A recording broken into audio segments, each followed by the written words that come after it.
Hi there, and welcome to How To with Ann Malum. When deciding to do this podcast, I really wanted to create something that could give people real tools on how to execute on certain things. So often we talk about things on such a macro scale that, yes, leaves people inspired, but with no real idea on what the steps are to make something in their own life happen. I challenge and encourage and probe my amazing guests to get granular and specific on their strategies, their mindset, their tactics, and their methodologies so that you can learn practical, actionable steps to best optimize your confidence, career, health, and wealth. What's up, everybody, and welcome to How To with Ann Malum. I am her, and I am thrilled to have Jamie Hess with us today. And our topic for How To today is how to ask for help, something I think all of us, particularly, I shouldn't even say particularly women, I know plenty of men who don't ask for help either. It's so easy for us to offer help, but very difficult for us to ask for help. So let me tell you a little bit about Jamie before we jump in.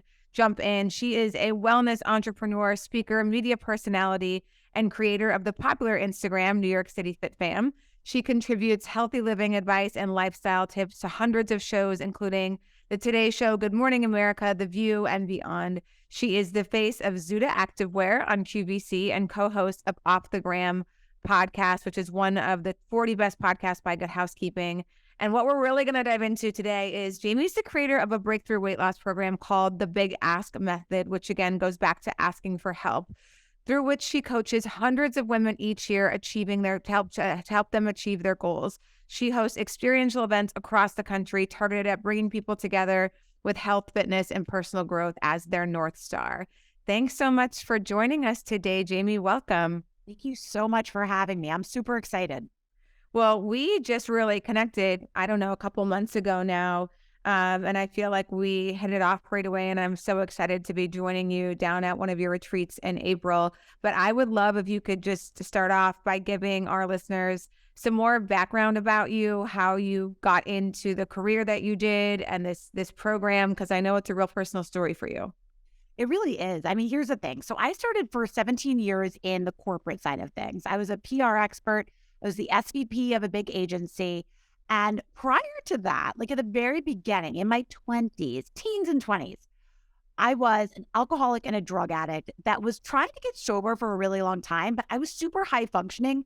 And I say that because I think it's important. I think I stayed sick for a lot longer than I maybe had to because nobody really knew to reach out to me, like to be like, do you need help? I wasn't a drunk in a ditch. I wasn't falling off a bar stool. I was just like doing meth in the bathroom at my highfalutin office, like crazy things that you would never imagine.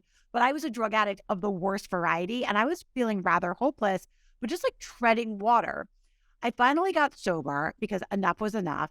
And I threw myself into fitness and wellness in the same way that I had thrown myself into drugs and nightclubs. And I found that same kind of communal, tribal energy on the floor of, say, Barry's Boot Camp as I used to have found, at the club. Fast forward, I'm in this corporate job. I'm like kind of flowing along. I'm really working my way up the ladder. I love working. I loved my job. I loved doing PR. What I was noticing, especially in corporate, was that people were just crashing and burning around me and just like burning out. Everyone was unhappy. Everyone was unhappy. I was just like overworked and just had a really crummy attitude. And I had something within me that was like pretty positive, and like I had found this attitude of gratitude, and that really comes from recovery circles. When you get sober and when you have seen the absolute bottom of the barrel, like depths of depression and depths of your soul, you have a really great viewpoint on gratitude. Like I was a very, very grateful human every single day. I woke up like alive and sober. And so I started kind of sharing my insights and just helping other people with like their health and vitality and just not spin out and burn out from their fitness to their nutrition to their mindset. I started helping them at work. Eventually that grew into this Instagram account, NYC Fit Fam, which started growing. And I said to my husband one day, I'm like, babe, people are like following us. It was like our story, kind of our journey. And I was like, people are following us. I don't even know them. Like, it's not my mom. It was like 20,000 followers, 30,000. And eventually that gave way to my life as a television expert and a podcaster. And eventually I left my corporate job to share this message with people full time. Amazing. I'm going to go back to some of the beginning things that you said, because there are lots of people out there that, whether you're an addict or not, or you're overwhelmed, or you're, struggling with your mental health. Jamie, I think it's really easy for a lot of people to just think it's normal and to just think like everybody drinks, everybody's hungover the way that I am, everybody has anxiety, everybody has these things. So what is it from you when you can talk about those moments, maybe when some things felt normal, when you were like, wait a minute, like this is not the way that I want to be living my life, and I need to like wave the white flag here? I was so unnormalized that when I finally did get sober, like I remember my sponsor being like, okay, so like, what do you actually like to do? And I was like, I had no idea. Like I had been hungover or cracked out on weekends for so many years that like, who knew? Like maybe I like to go to Central Park. I was never awake during the day. I don't know. Maybe I like to go to the Hamptons or on a boat or running. I had no idea. So like my baseline was pretty off. I was in survival mode, but I think a lot of people just operate in survival mode. And, what's really interesting is that in my work as a coach, people come to me and they are living this very unnormalized life. Like I talk about this a lot in the food space. Most people don't come to me because they can't figure out keto versus paleo. They come to me because they're like binge eating a box of Girl Scout cookies in the pantry and they hate themselves, but they're not telling anybody. And it's like this dark secret. And I'll ask them, like Carol or Susan, how long has this been going on? Or like, how long have you been feeling like this? And they're like, well, I was like 13 or 14. And I'm like, Susan, you're 53, honey. Like, how long? Like, when is enough enough? And I think the reason that we stay stuck in these things, this, not waving a white flag and not asking for help, whether it's addiction or anxiety or just generally being unhappy and not feeling like we're living our highest life, is because we just feel like we should be able to fix it ourselves. And if it's not, this is why I say I stayed sick longer, because I was a high functioning addict. If it's not something that's completely disrupted your life, like, oh, I got 3 DUIs, or, even if it's just food, people think, oh, I'm not an addict, I just binge eat food. But it's like, that's not normal either. And just because it's not like a white powder in a baggie doesn't mean you don't deserve help. If it is impeding your life and your happiness, you absolutely deserve help. So what I teach in the Big Ask is the normalization of just getting vulnerable and raising your hand and asking for help, but really being clear and knowing what you're asking for. Because here's the thing, Anne, it's like once you ask for help, the annoying thing is you've called yourself out. Like then you actually have to do something about it. And that's hard. Right. So much to say here. And for anybody listening, again, who you feel like you're in the throes of it, it's not just Jamie on this podcast that used to be that way too. I was bulimic for years, and it was really bad in my life from the ages of like 24, 25, and 26. And I can easily put myself back in that place. And I would wake up every day, look in the mirror, shame myself, and be like, when are you going to get it together? Like, what is wrong with you? And then the next night or that night, I would be at the store again, buying ice cream and junk food and throwing up my food. And, again, when you're doing something and I knew it was bad for me, I knew how embarrassing this was. I knew I was lying about it. I knew I was holding my secret nice and tight, because that's where addiction lives, right in the dark. And I went into credit card debt, buying food, binging, throwing up.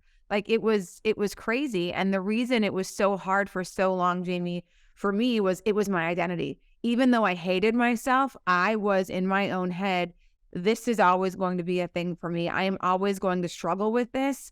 Like what would actually happen with all of my time and energy and thoughts if I actually just loved my body and like had a healthy relationship with food? It was like, what would I do with my time? So it was sort of these battles that would be happening, back and forth and back and forth. And yeah, I didn't want to ask for help because deep down secretly, I didn't want to confront it. I didn't want the accountability. I didn't want anybody to know. Yes. Well, we'll do anything to protect our disease at all costs. And I just want to take a breath and just make space for what you just said, because it's very, very powerful. I also want to say that I too was bulimic. And one of the things I share about and also share about in my book that's coming out is that for years, I had no problem telling people that I was a drug addict. I would share my war stories about drug addiction all day long. You want me to tell you that I binge ate ice cream and made myself throw up? I kept that secret from my own husband until we were 7 years into marriage because I'm so mortified because drugs, yeah, there's something like, yeah, addicts, like addiction is a thing. We get it. Like being an addict is almost a little badge of honor. Like you were cool. You went to the clubs, whatever. There's nothing, it's very dark, food addiction. And for me, that was my darkest secret. And I really believe that food shame in all aspects, whether you're bulimic or you're just on some sort of a spectrum with like compulsions around food, is the thing that's keeping most American women sick. Because we really have been sold a lie that we should just be able to fix it ourselves with like a little at home program or an app, or we follow an influencer. And it's like, this presents the same as addiction and you really need help. Or it's so cliche to be like, all women have like body issues, whatever. Like, gosh, like you're not, like, we stop acting so special or whatever that is around it. And so it gets pushed under the rug. I remember telling, I ran a nonprofit for several years that helped men and women who were homeless. Most of them had issues with addiction. And when I would open up about food, these guys would almost like find it comical. It's like, and being addicted to crack is very different than being addicted to Twinkies. And I'm like, yeah, but think about it. Your solution is just don't do crack and abstain. I got to figure out a way to eat or I'm going to die. So like I have to, it almost is more difficult to like, okay.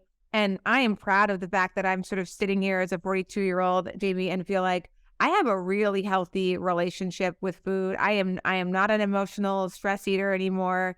And for me, again, I'm going to say this because hopefully it can help somebody. What helped me get through that all was when I started this organization of helping other people, like it kind of just went away. And I don't mean for that to sound so easy, but for me, I was like, wow, how did that happen? How did this thing start to take up less space? And the only answer I could come up with was I finally started caring enough about other people and being in service to them that I didn't have time to be sick. That like that fostering and nurturing my addiction and my bulimia no longer served the same purpose for me anymore because I found something else that needed me more. And I knew if I was sick, I wasn't going to be able to help these individuals in the same way. So it's just a little tip out there. It's like, get outside of yourself and get in service to others. That was a big part of my recovery through bulimia. That is literally the best advice you could possibly give anybody suffering with anything. And I tell you that from being in, 12-step recovery now for like 2 decades. The thing that works to get people better is to turn around and be of service to other people. That is why, and I'm not poo-pooing on therapy at all. Therapy is great, but that's why therapy alone doesn't usually get people sober from an alcoholism or an addiction, because it's like me, and a side of me. No. It has to be we. Like you have to turn around and reach out your hand and get out of your own head. It's literally the only way to get off that merry-go-round. So being of service and having a service-minded heart, I was way too self-absorbed to do that when I was in my addiction, but I was forced to do that in 12-step recovery, and it taught me how to live in a different way. Yeah, it's funny. I was having this conversation with someone recently about when people ask you like, what's the one thing that contributed to your success? And I'm like, that's the stupidest question I've ever heard. Because when someone is doing really well in categories, it's never one thing. Oh my God, your skin looks amazing. What do you do? Well, there's like 12 things that, you do. You wear sunscreen, you drink water, you don't drink alcohol, you don't smoke. Like it's a lot of things that usually contribute to recovery, success, happiness, and doing those things on a consistent basis, as often as you can every single day. So anyway, I just always, it's like another method of like a shortcut of like, tell me the one thing to do. I'm like, it doesn't really work like that. There's no get rich quick. There's no like get recovered quick. There's no like get happy quick. Like nothing works like that. It's all a scam. Yes, that's probably true. But I will say this, I will get into this further, but like when we're talking about asking for help, because what you probably have heard, maybe even if you're not in like 12-step recovery, but you've heard it in movies or whatever, it's like the first step is like admitting powerlessness, kind of getting vulnerable enough to just be like, yeah, I got a problem. Here's what it is. I've thought about it, and then as you get deeper into the program, you kind of take an inventory of some of that stuff and you get a little more granular. But this is what I have women do as well. And people, I started with the big ask, taking on just women.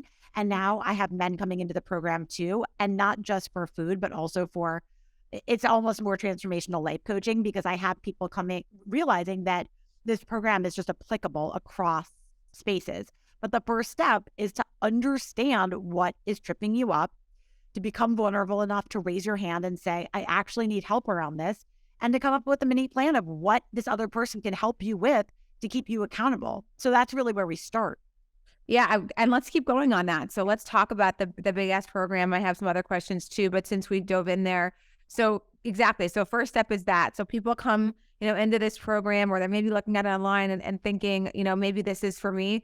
What is it, Jamie? Do you think it's just intuition in the beginning when people are like, I have a problem here? How do people first identify? Is it just this feeling of anxiety and happiness? What is that kind of first identifier of like, it might be time to ask for help here? Well, they don't usually come in like, I have a big problem. To be honest, that's usually what we do in the first session. They usually come in like, I want to lose 10 pounds. You know what I mean? Like, I just want to, like, I don't know. I tried Weight Watchers and, it did or didn't work. And that was maybe 20 years ago. And now maybe I'll try this. They have no idea that they're actually coming in to change their entire life and what's ultimately going to be changing their relationship with another human, because that's kind of a byproduct of asking for help and using accountability, is like that you deepen your relationship with this other person, which is kind of cool. And we'll get into that. But they usually come in just like, I want to lose a couple pounds. Or like my last guy that came in, I asked him, and I was like, what is the biggest area of struggle in your life? And for him, it was focus. And he has this misinterpreted message from his parents that if you don't work 3 jobs, they're like salt of the earth people, that you're not successful. So he never understood that he could be an entrepreneur and look at business in a different way. But people don't come in really knowing what their problem is. They don't come in like, wow, I've been wearing this cloak of anxiety for, this long, and I'm ready to shake it off. They just come in like, I don't feel happy. Can you help me fix it? And so the first thing that I have to do is like dig in, right, and get the root of the weed out, so we can pull the whole weed out so we can plant a new damn flower and water that flower. It's the first thing you got to do. Yeah.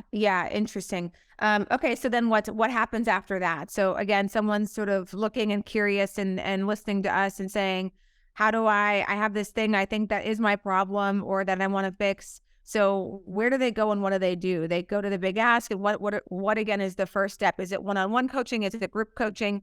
So I actually have 2 different ways of doing the Big Ask. One is a group coaching like method that I do 8 weeks of group coaching, and those kick off about every 8 weeks.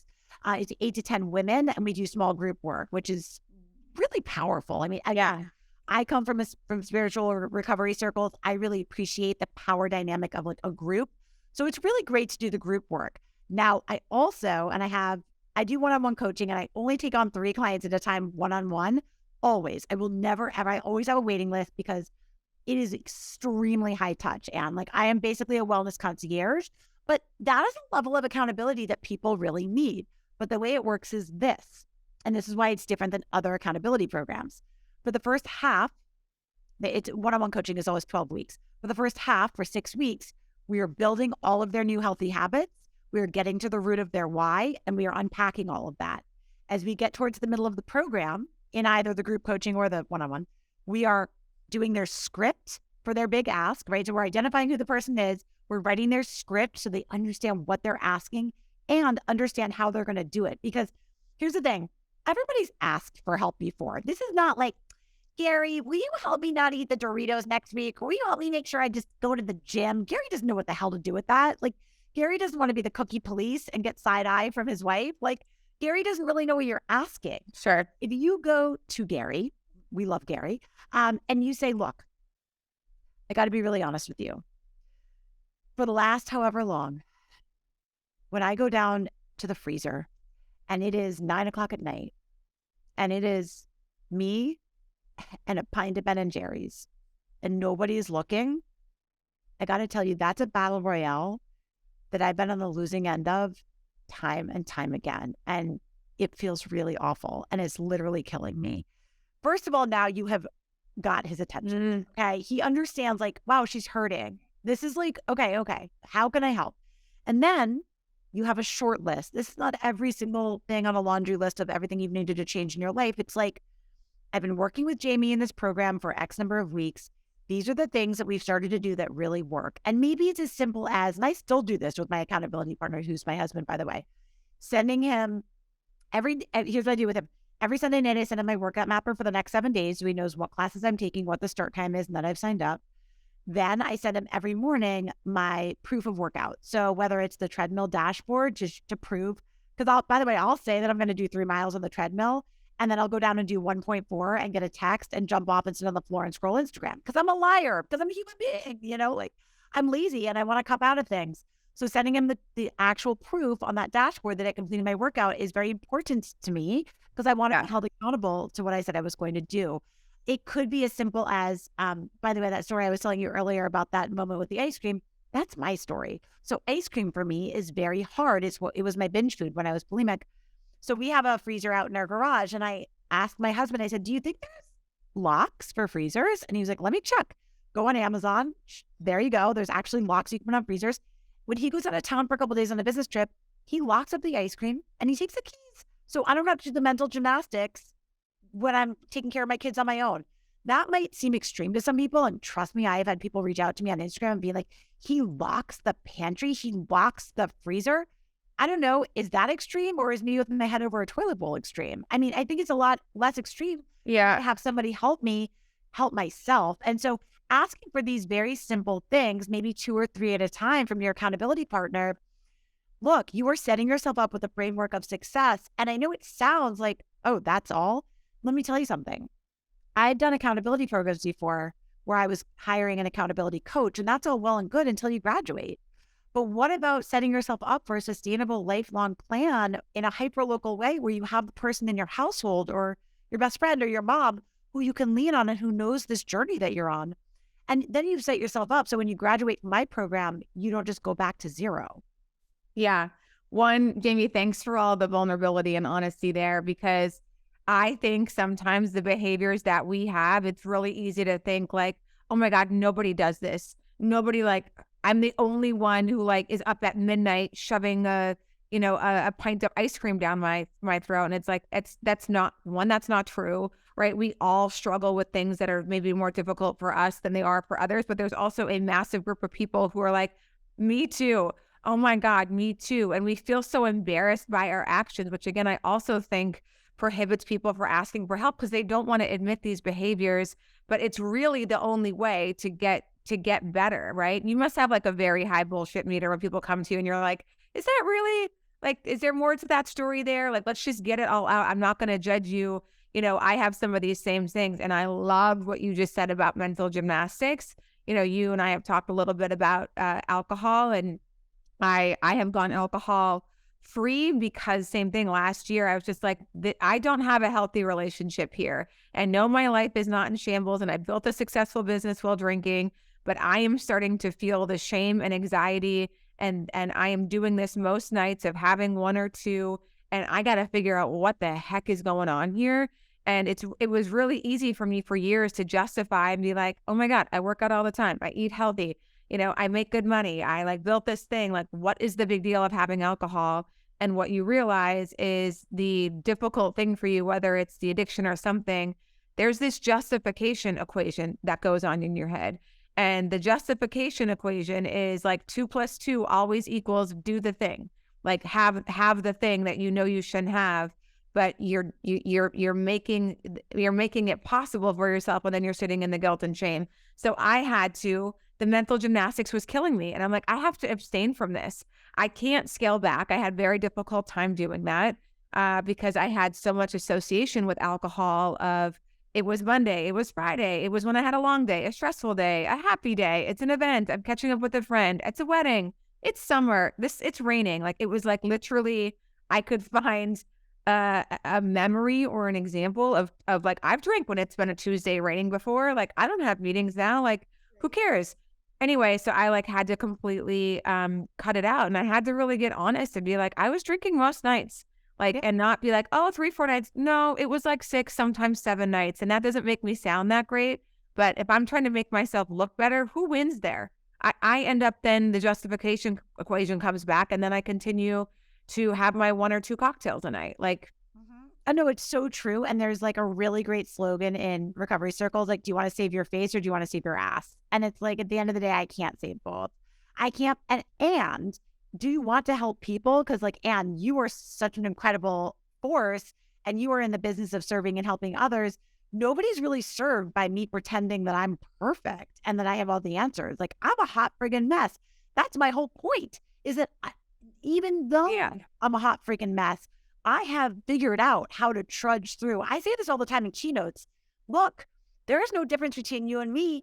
I am that person who, like, in the morning, there are some days when it just feels like I just don't even know if I can manage to get out of my pajamas and robe into real clothes today. That still happens to me today. And sometimes that's the hardest move I'll make all day. Once I'm actually in normal clothes, the rest starts to become easier. But it's that first step of taking that very hard step out of the dark, whatever that is. Even if it's just waking up in the morning being like, am I enough? Can I do this? This seems hard. It's like, but sometimes we need a hand and we need to be honest with somebody else. Like, this is really friggin' hard. And you are only as sick as your darkest secret. You are only as sick as your fear of that. And as soon as you speak it, it loses all its power. And that is the power of the ask. Yeah. I mean, my dad went through his own addiction, and I find the same thing. Addiction and shame thrives in the darkness. And as long as you keep it dark and damp and hidden, like that's where it thrives, right? That's where a lot of, fungus or whatever else lives and grows and whatever. And you're giving it light by keeping it in the dark. Once it's out there and we're just like, oh, it all of a sudden feels a little less sexy, a little less mysterious, and like, okay. And people reach out to you for it, and it creates space for you to talk about it, and the shame starts to again decrease in size, and you get yourself surrounded by the right people who you feel like you can have the honest and real conversations with, and you don't feel again embarrassed, and you don't feel that you're so isolated in this instant. Because I can remember, and this is an example that some people will understand, but going through a breakup, right? That is one of the self-absorbing one of the most self-absorbing things I ever went through. And the more you're just sort of thinking about how you feel, how you hurt, I started to feel better. Same thing when I started to get back in service to others and stop just sort of being so self-absorbed in my own feelings or emotions. It is kind of crazy what that does for healing on any level. It's so true. But I gotta say this, like, when we talk about airing out, the stuff, like the heavy stuff that's keeping us sick, whatever our problems are, I just have to also, once again, like, acknowledge how much harder it can be for people to do that with food than with like substance abuse or alcohol. Because so one of the things that I do in the Big Ask is we do our asks live, meaning I'm on the Zoom, because I usually coach virtually, especially right now, still during this time. Yeah. I have, say it's the person's husband or I have a lot of women with their adult child being their accountability partner, whatever the case may be. I have that other person and we're all on the Zoom together, like a relationship counseling session. And we literally role played and practiced, because similar to media training, if you could know what you're going to say, but in the moment you could lose your nerve. They could look at you funny. You could feel judged, or what happens most often, you could feel like your problem just sounds so weird and silly. Like, I'll give you an example. One of my clients, her like binge food is tapioca pudding. I mean, that sounds totally normal to me. It's a very palatable food. Mine was ice cream. What's the difference? It's like the same thing, right?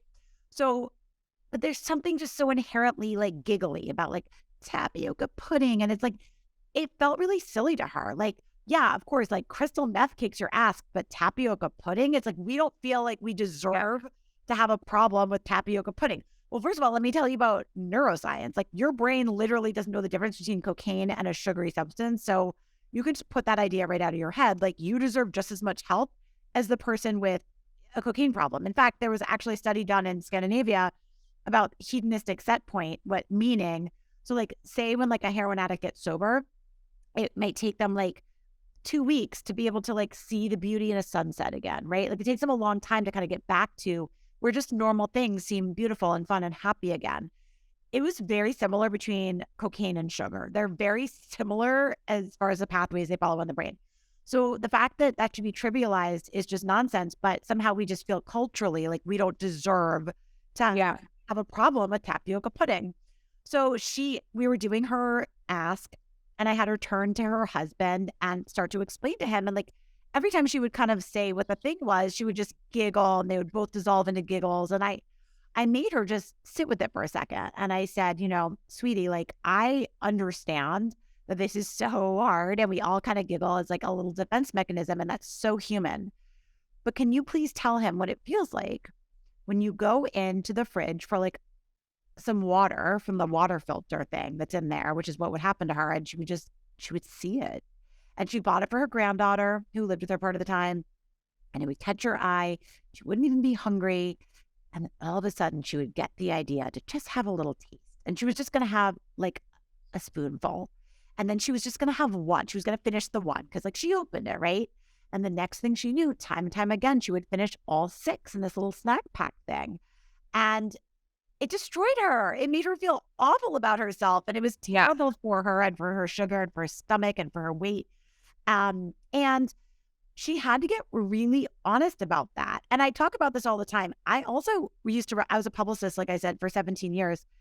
A lot of my clients were in the health and wellness space. And one of my clients was one of the leading, he owned a big treatment center for both drugs and alcohol and also binge eating disorder, which there's very few treatment centers for co-occurring like that in the United States. So he treated both. And I would take him around and we would do what's called desk sides. And that's in public relations, you do desk sides with your clients. Like you have to meet with producers and editors and bookers to see if they want to book them on the show. And I would bring him around and we would have meetings with all of these decision makers around New York City. Really important person after really important person, like people that you would know their names, right? And I am telling you, Anne, 9 times out of 10, this person, usually a woman, would reach across the table and like touch Brad's arm. His name's Brad. Touch his arm and be like, Brad, candidly, I've always felt like I suffer with this myself. Like every single person would thought they suffered with binge eating disorder. It perhaps does, because 2.8 million people suffer with binge eating disorder in the United States, and only 3% of them are diagnosed. So it's very much a like in the shadows disease. Right. I also say this: imagine going to your boss. If you went to your boss and you said, "Look, boss," this wouldn't be an easy conversation, but if you were an alcoholic, you would say, I have a problem with alcohol and I really want to get some help for it. So I'm going to go to a treatment facility.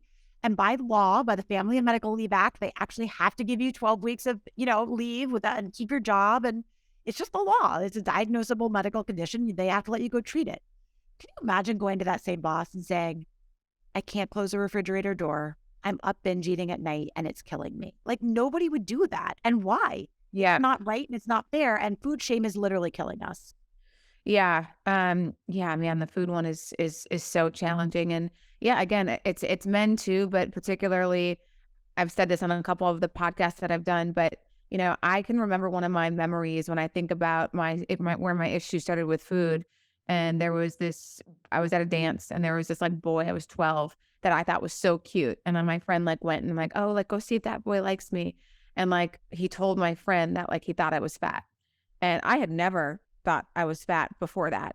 But let me tell you, after that, I started working out. Like it was the impetus to my next several years of my life of, oh, in order to be accepted by men, I need to not look like this, and I always wonder if I didn't meet that boy, would there have been another boy? Would there have been another instance that would have been so damaging for me? But yeah. Okay, Jamie. So when someone wants help, so it sounds like 2 things I'm really hearing for advice piece are, 1, find an accountability partner. I want to talk about your husband in a second. Find somebody who you can tell what's going on that is in a position to help keep you accountable. And no pun intended, don't sugarcoat it, right? Be specific about what the action and behavior that it is that you're doing and how it's making you feel. That's so true. And look, not everybody's going to share my story and your story. Like you don't have to get to the depths of like, right, or whatever. Your issue could be like, I have been telling myself I was going to get back to a consistent fitness routine because I know it's good for my mind, body, and soul for 2 years now. And I keep doing like, I'll get back to the gym for 3 days and then I'm back out of it for 2 weeks and I make every excuse in the book. And it makes me feel like shit and I'm not happy. That could be your bottom and that matters, So that could also just be the thing. You just need to know what the thing is. It can't just be like, I'm fat, help me. Like that's not specific. And, right. And you're probably not fat, but that's a self-judgment. That's not actually a problem or condition that they can help with. Yeah, and I don't judge the thing about the ice cream either. When I go back home to North Dakota, my mom still lives in the same house that I grew up in, which is where a lot of my food issues were in their prime. And so I have trigger moments there. Like I go downstairs, I'm like, I threw up in that toilet a lot of times. I went to get ice cream out of that freezer. Like it's really easy for that insecure 16-year-old girl to show back up when I go home as a 42-year-old and find myself in the basement in my, bedroom that I slept in as a teenager in the same, in the same environment. So I get it. And I get the whole specificity around being like, I need you to lock the freezer. So tell me like a little bit about your relationship with your husband, because the other piece about this too, I find is our partners. And again, I thought it was very brave and bold and interesting when you're like, I didn't tell this to my husband for 7 years in. And we do those things too, Jamie. We hold on the information because we feel, how could you possibly love me if you knew this? Was that, yeah. So how you got over that, and now it sounds like you have full, doesn't matter, you're going to hear about it, honesty of what's going on, the thoughts in my head, because you need to be able to know this, because frankly, that's what intimacy is. That's literally what it is. But also, if I'm being really honest, part of the reason I didn't want to tell him was because I still wanted to reserve the right to do it. Like I'm still acting out with my bulimia, like well into our marriage. There was just periods that I would go through where I would just fall back into it. And, I had been sober from drugs for many years, but I had not quite I hadn't passed this. And that's the honest truth. So there's many reasons why we don't admit it, but it was really just so mortifying to me. It's like, I felt like, it's so funny. I mean, I told him about my drug problems on our first date, but it took me 7 years to talk about food. All of that said, I will say two things about my husband. Number one, I am the most blessed person in that we are on this health and wellness journey together. We geek out on it together. We have become, better, faster, stronger versions of ourselves together. When we first met, we had all sorts of weird habits. I mean, he works in nightlife in the EDM world. And so we smoked cigarettes when we would go out. We drank like Red Bull, like just like the things that are just like we did what? Like we would snack on like big bags of M&Ms. It's so funny when I think back on that time. We were still gym rats, but I remember at our wedding, we're like, why are we losing more weight? We're like doing double berries like every single day. Meanwhile, we would have like a jumbo bag of M&Ms for a snack in my freezer all the time. We just hadn't quite rounded the corner to really making our lifestyle holistic. And we did that together. And I think the hallmark of a good relationship is do you make each other the best version of yourselves? So I'm super lucky that he is just a wonderful, loving man and partner and accountability partner and all of that. That said, you don't have to have that to do my program or to have an accountability partnership that works. And I have a lot of people who come to me and say, oh, well, that's great for you. You have like a husband who's on board. What about me? My husband's, either part of the problem or just not interested or whatever. That's fine too. I mean, when I first started using an accountability coach, she was somebody I didn't know who lived on a different coast. And we just had this little protocol together where I shared these measures of accountability with regards to my food and my fitness and the scale, like, my scale and my weight, which was just not to make me crazy, just to understand a health metric, which is my weight, which is a normal health metric to track, by the way. Yeah. It drives me nuts when people are like, you weigh yourself? You weigh yourself? Yeah, me too. Honestly, when people tell me like, oh, I haven't stepped in the scale, that would freak me out. That's like, to me, that sounds like a girlfriend telling me, I have a lump in my breast, but I'm not going to go to the doctor because I'm scared of what she's going to say. Like, what? Becky, what? Like you have got to understand your weight. It is a health metric. So yes, what you do with the information in your head is what makes it crazy making or not. But your health metric of your weight is nothing that should make you crazy. And in fact, by weighing myself every day, which I get up in the morning, I use the potty, I take off my clothes, and I step on the scale, because by knowing my weight every day, I also know that it fluctuates by 3 or 4 pounds. And none of that is really of concern, right? I could have drank water late at night. I could have slept a little bit less. My weight could be up 3 pounds. And that doesn't mean that I've gained 3 pounds. So you also start to understand your body a bit more when you track your weight. So these are the things I share with my partner. But the only requirements for an accountability partner are, are they somebody that you can trust, that you can tell this kind of secret to, essentially, like your troubles, and trust that they're not going to judge you or you're not going to feel judged? Is it somebody who you feel like you can rely on? And by the way, they don't have to be a gym rat. They don't have to be on a health journey. They just have to be somebody who, it could be as simple as, are you willing to receive this text from me every day to help me stay on my game? Yeah. And call me out if I don't send the text. Like, it's literally as easy as that. Is the person willing to receive a text? Okay.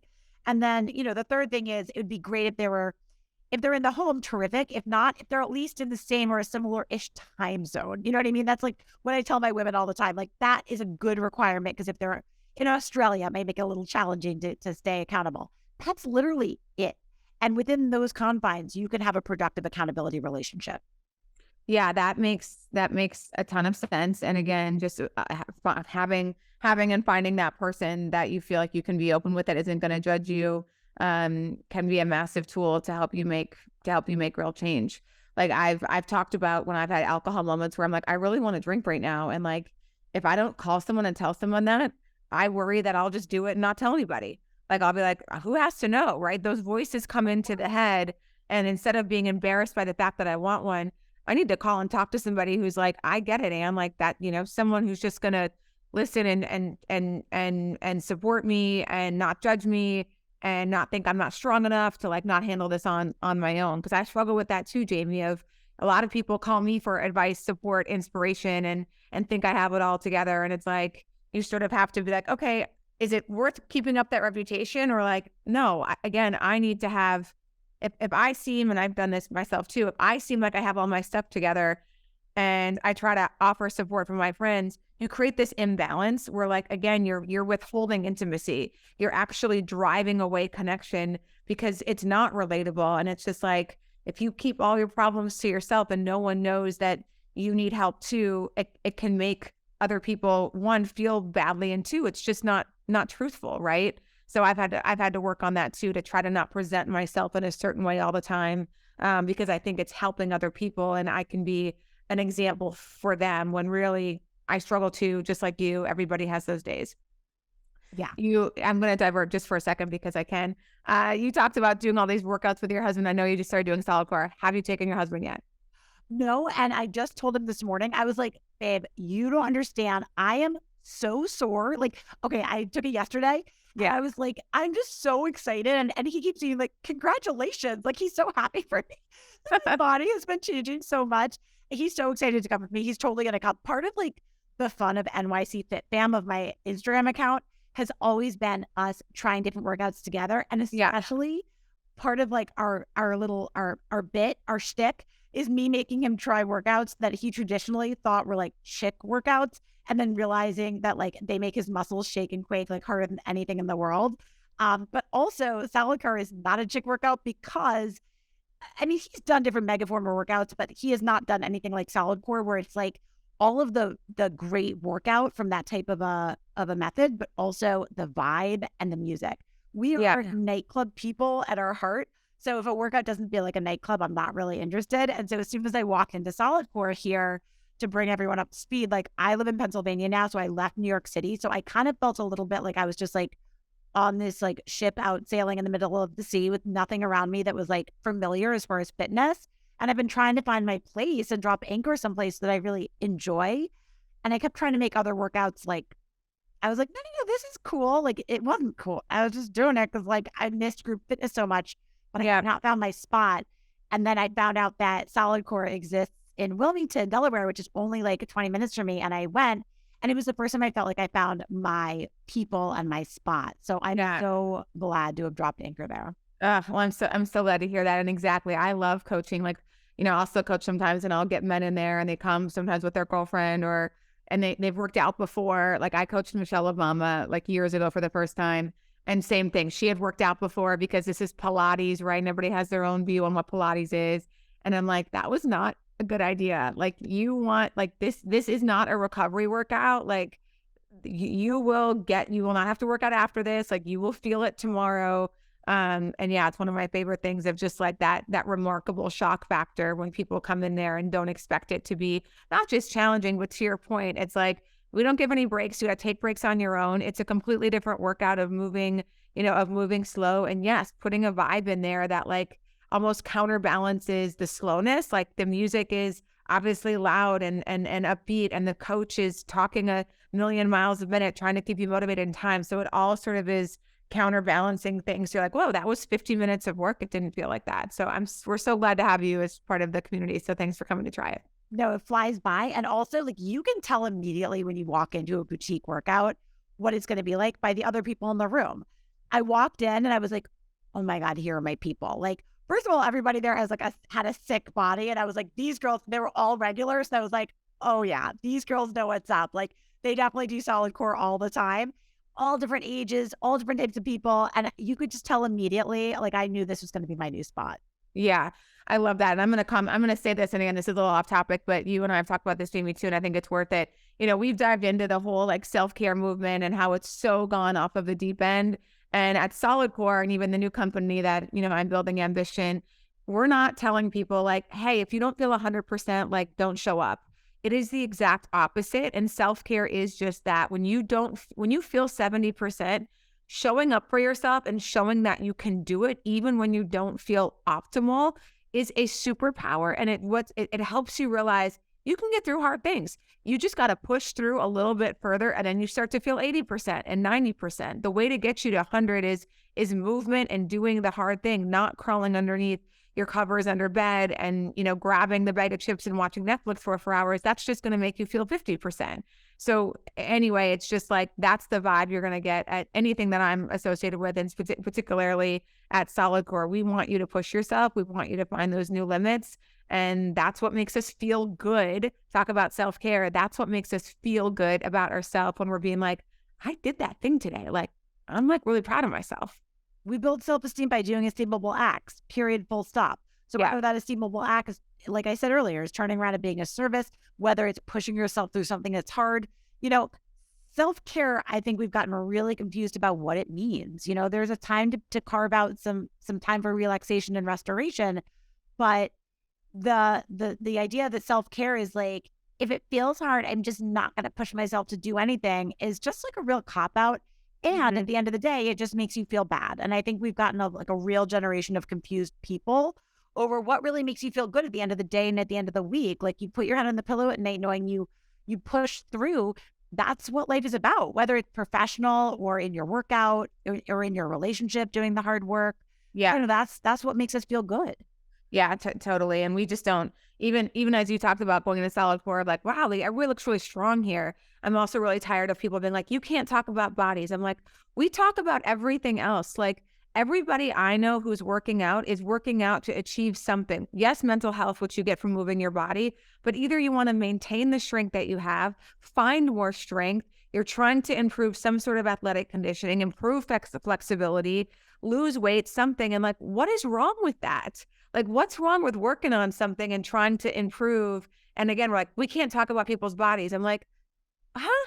Like, this is the fitness industry, and we can talk about people's spirituality and our intellectuality, but like, we can't talk about the physicality of what we want our bodies to do for us, or how we might want them look, which might be very different than how someone else wants them to look. And like, I just think it's kind of nuts how offended everybody seemed to get about that. We've gotten to a pretty insane place. I mean, there's like a top-down policy at most of the publishing houses, like for the magazines, that the word like diet or just really anything related to that is just completely off the table. And I think here's where it was trying to go, which is a good message, which is that bodies are beautiful and they're meant to look different, and strong bodies can come in all different sizes. That message is absolutely correct and should flourish. Where it then took a left turn was that like, somehow the pursuit of physical health and potentially weight loss, because 62% of America is overweight or obese. So like, not everyone is feeling happy and healthy. That having a conversation about that is somehow wrong. And I get blowback all the time on Instagram saying, don't you know, talking about diet culture is passe? I said, who's talking about diet culture? Like, I'm holding space for the 62% of America that is not of a healthy weight and is looking to do something about it. It's, and it's really none of anyone else's business. I think the point is that a wellness journey is a personal journey, but you should not be allowed to take that journey or to talk about it because you're scared that somehow it's not in vogue anymore. Like, that is a journey that's meant to be taken. Yeah, totally. And just like other things, when people are getting offended by stuff, it's like that is a projection. You not wanting me to talk about something else, maybe because you're feeling insecure about that. And then your way to deal with it is to blame and shame me for talking about it. That doesn't solve anything, right? It's like I made a comment on, I think it was Betches Media posted this reel or something about this woman who was obese, and she was just like making fun of like, here's what I eat in a day. Here's my light breakfast. And it was like McDonald's pancakes with like syrup. And then here's my light snack and at 10 a.m. and it was more fried food and then more fried food and fast food, fast food, fast food. And it was just like making fun of women who make healthy choices. And I'm like, why are we celebrating this? I can understand the humor in it, but at the same time, if that was a bottle of vodka and this person was drinking, a mimosa for breakfast and then like having a vodka soda at 10 a.m. and then a sangria at noon, we would be like, hey, that's not really healthy choices to make on a daily basis of drinking that much alcohol. Like we would call our friend out. We would be like, I think you might have a problem with alcohol. But we are not allowed on a public basis. I mean, I'm allowed because I do what I want and I don't really care if people can't try to cancel me, whatever. But like when we see people making unhealthy food choices, regardless of aesthetics, right, that like we're not allowed to talk about that with anybody. I have a family member who literally eats fast food twice a day and has a blood sugar and he's 40 years old, over 200. I'm like, what do you think is going to happen here? Like, you can't just get away of putting anything you want in your body without ramifications at some point for your overall longevity and health and for you to feel good. So I think it's just wild that it's like, you can't talk about food. I'm like, all right, well, I can talk about whatever I want. Well, you can. And here's the other thing is that like, look, so I talk about this, like when you align your assets, meaning like your health and all of the things that have to do with radical wellness. So for me, that's like top-down wellness. It's kind of like taking your old clunky computer to the computer store and getting all the viruses off of it, and then it like zips along. It's like your brain power, your cognitive function is better. Everything about you actually is going to operate better. Like I'm always talking about just hydrating. Like I have clients who have such a hard time with the hydration thing. And I'm like, I was asking a client last night, a man, like, do you feel better? Because he's drinking all this water. And he's like, yeah, I'm just peeing so much. And I said, okay, so you might not be able to see everything it's doing to you, but you have to understand like that literally acts. It is like, your fascia is able to, it's like your hydraulic system under your skin.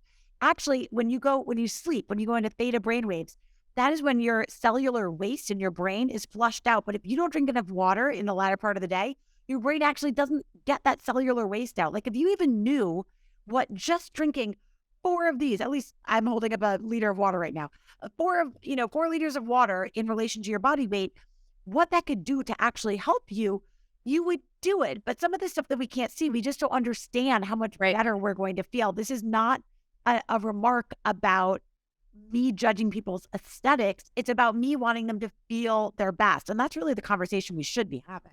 Yeah, exactly. And it's obviously if we are obese or we have high blood pressure, high blood sugar, you're just at risk for so many diabetes, heart disease, heart attack, cancer. It's like, this isn't a game. We can't just treat our body like 2 people treating their bodies very different ways.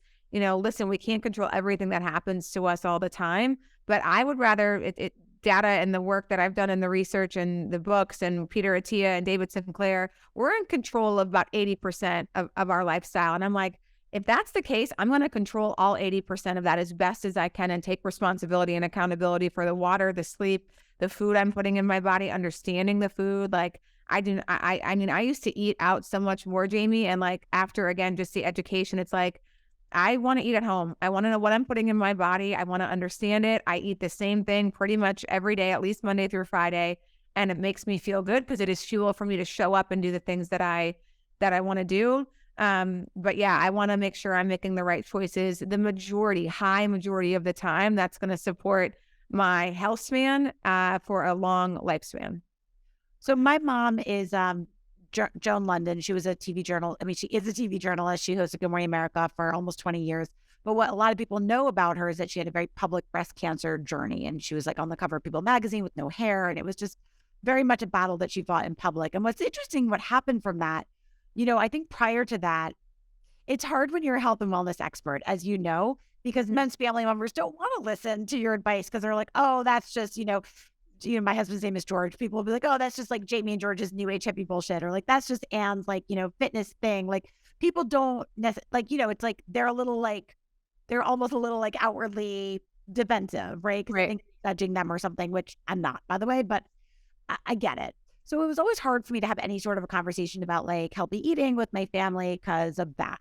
Well, after my mom's cancer, it's funny how having a near death experience will kind of open your mind up, right? And she became all of a sudden very interested in eating for longevity and staving off cancer. And she was like, oh my God, Jamie, do you know about this thing like BPA that's in cans? I'm like, yeah, Mom, I do know. I've been talking about it for a long time. We're like, do you know that sugar feeds cancer cells? I'm like, yeah, I did know that. But people just need to hear it from different sources. And I totally get that.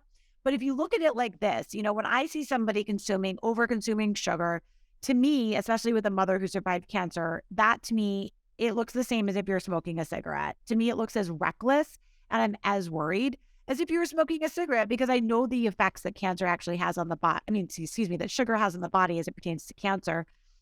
And I will say this, I work with a lot of women and I have deep insight into their health profile because I am with them every step of the way as they're going to doctor's appointments and this, that, and the other. I have women who are in their 40s, in their late 30s and early 40s with unbelievably elevated cholesterol levels, with their numbers are just all off, like elevated, like bilirubins in their liver, like crazy stuff that just shouldn't be happening to like a 30-something or 40-something-year-old woman. And they're women with beautiful kids. They have everything to live for. This is not about fitting into your size 6 pants. I don't care if you fit into your size 6 pants. You might care. But that's not my concern. My concern is that you live a long, healthy life. And I remember this one client came to me and she said, so are you telling me I can never have like an ice cream on the beach with my son? Because I don't think I want to live in a world like that. And I was like, I'm not telling you can or can't do anything. But what I'm asking you is like, would it be interesting to you to have the freedom to not care about the ice cream? Do you think he's making the memories around eating the ice cream with you or around being at the beach with you and maybe being able for you to wear a bikini and not be worried or having like a weird body image thing, or that you could just run out and like fly a kite or go in the surf with him? Not be worried about all of this other mishigas, that's a Jewish word, it means like crazy thinking around food. Where do you think the core memories are being built? I'm not sure that he has the same attachment to the ice cream that you do. And fast forward, this is the same woman that had those crazy elevated levels. So when you think that one through, she's not going to be eating ice cream or doing anything else with her son because that's going to shorten her lifespan by about 10 years if she doesn't get it under control. So what's more important at the end of the day? The ice cream on the beach or being there for her kids long-term and like walking them down the aisle? You know what I mean? Yeah. And to your point, Jamie, that's a decision that woman has to make, right? Like there's a risk reward in everything that we do with, I listened to this great podcast recently, health, wealth, and money and other things in there as well of like, when he says it, and this guy, Bill Perkins, he was just like, listen, if you love cigarettes, like you absolutely find a 10 out of 10 joy, I'm not going to tell you to stop. You're going to lessen your lifespan. You're not going to live as long, more than likely the data shows.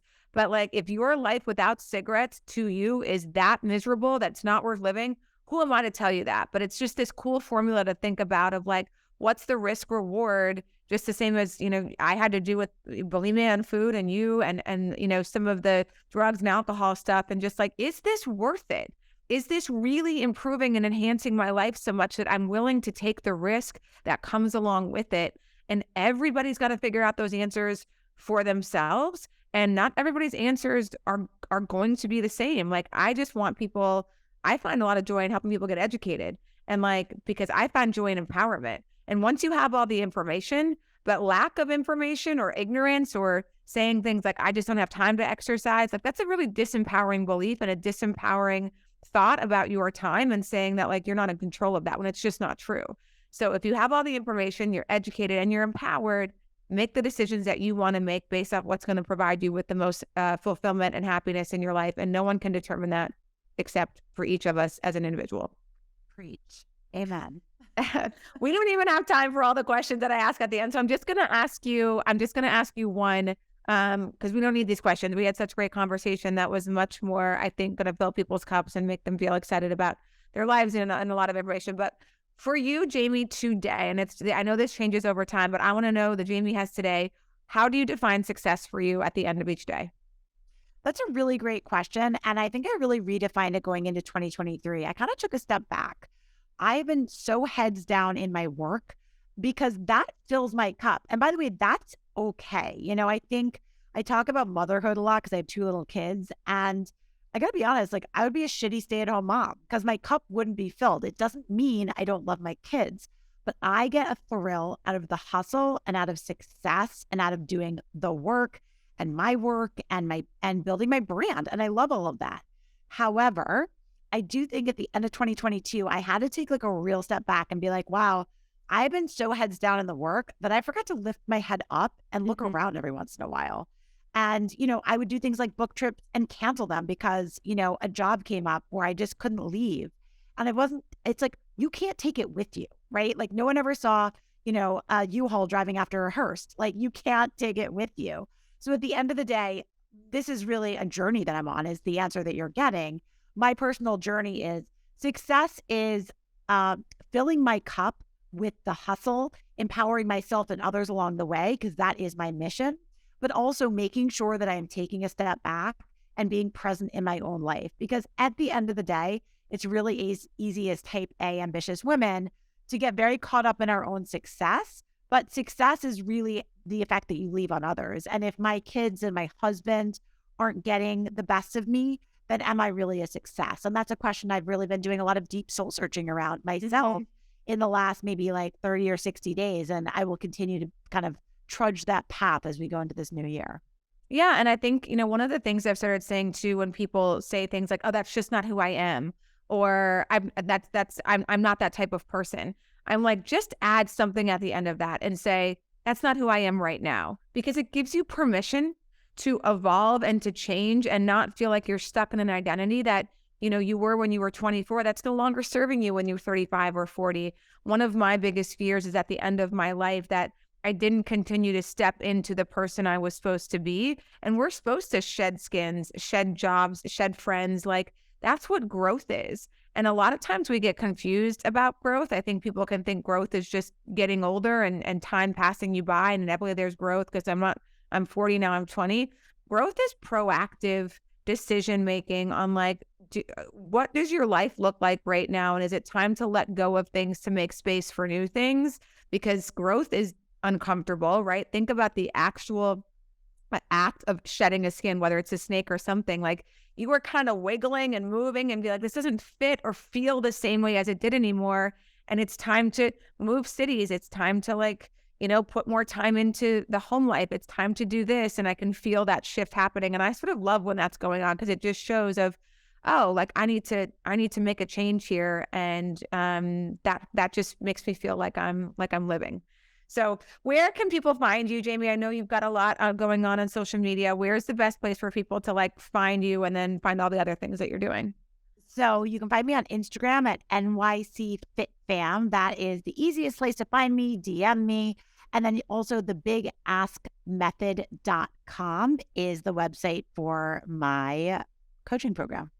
Amazing. Well, thanks for such an exhilarating and open and honest conversation about so many things that are relevant in everybody's life. And I appreciate your approach to all of it. And thank you just for simply your energy and your time. Yeah, thank you for being you. And thanks for having me. Thanks, Jamie.